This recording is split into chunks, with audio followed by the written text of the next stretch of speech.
know you've been banged up a little bit. Just how you feeling right now? I'm good. I'm just getting old. That's about it. Sorry. No, you go. Here you go. What was the injury and just kind of how do you feel right now? I feel fine. It was nothing major. Just taking some precautions, so I'm good.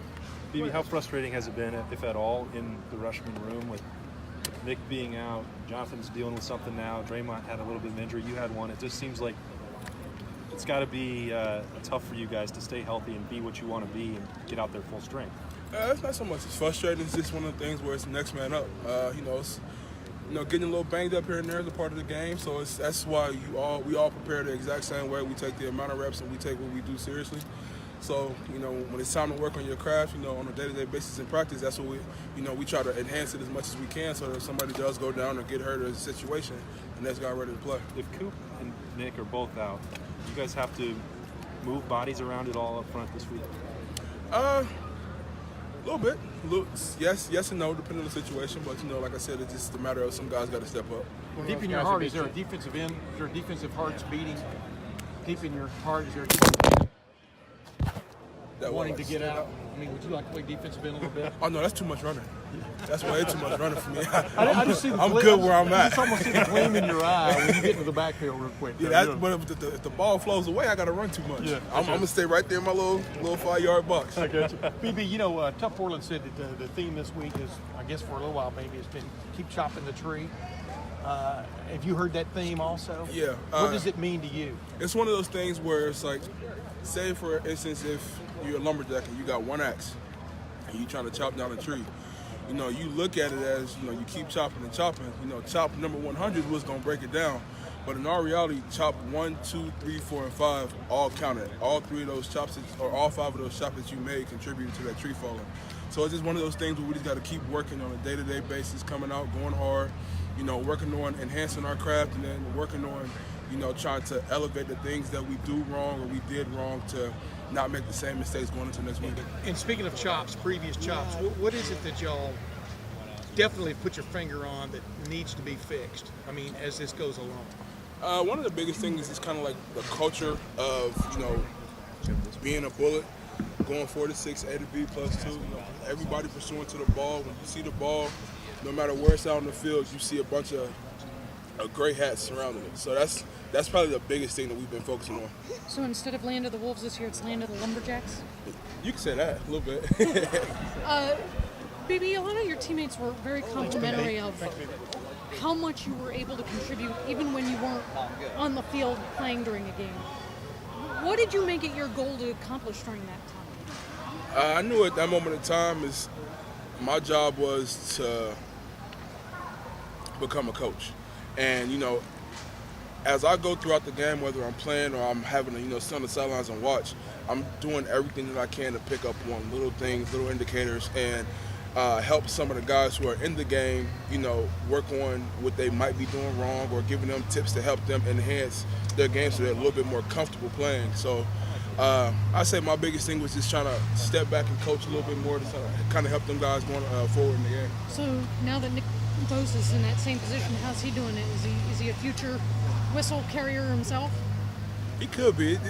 We'll see what Nick wants to do. I'm not sure. BB, health-wise, where would you say, percentage-wise, where you're at right now? 100. 100. 100%. And in the time that you kind of split time and took a little bit of a step back, what have you seen out of a guy like Devon kind of filled in your role a little bit? Oh, Devon's game is skyrocketing right now, and I'm proud of the way he's playing, and I can tell he's a lot more comfortable, and he's comfortable in the system. And Devon is going to be one of those guys, especially as we go throughout this season. You're going to see his game get higher and higher and higher, and it's going to be one of those situations to where we're going to kind of be a 1-2 knockout punch. And I'm proud of what he's doing, and I appreciate him because I couldn't play 60 snaps a game. I'll fall out. Minnesota starting to tackle for the first time this week. He's 6'9", 400 pounds. Are you get intimidated by a sizable player?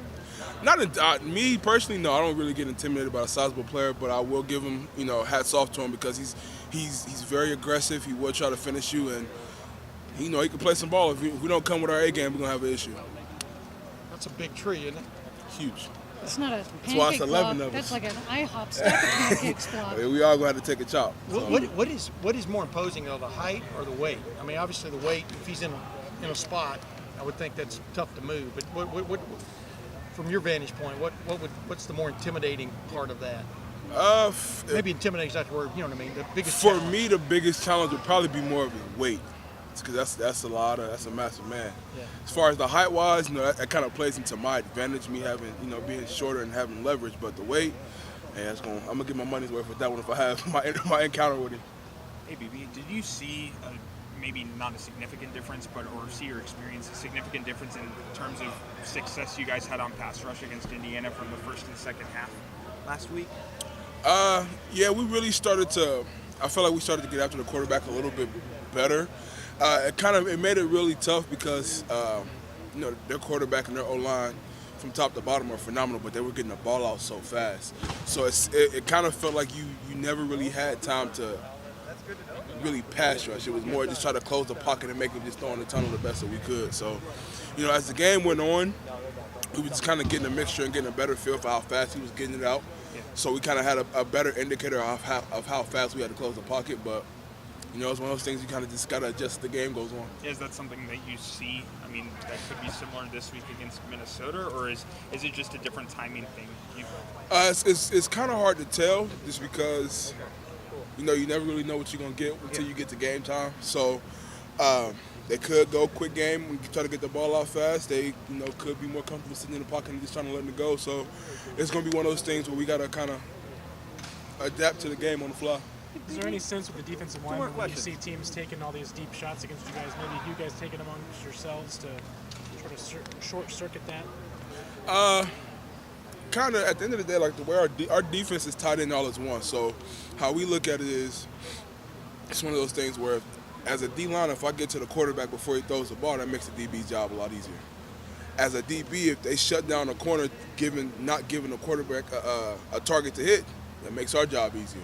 So it kind of goes hand in hand between all three of us, from the D-line to the LBs to the DBs. So we all just kind of play as one. How much different are teams kind of scheming for you guys without Nick in there? That's a tough question. Can't really answer that one. The biggest thing I would say is teams are getting the ball out pretty fast. So I'm not 100% sure. I don't have an answer for that question. BB, what hypothetically would happen if Terry McLaurin tried to block you? I know he's taking on DNs right now. What would happen if he tried to take on a guy like you? Me and Terry gonna go for a nice little walk. Thank you. Appreciate it.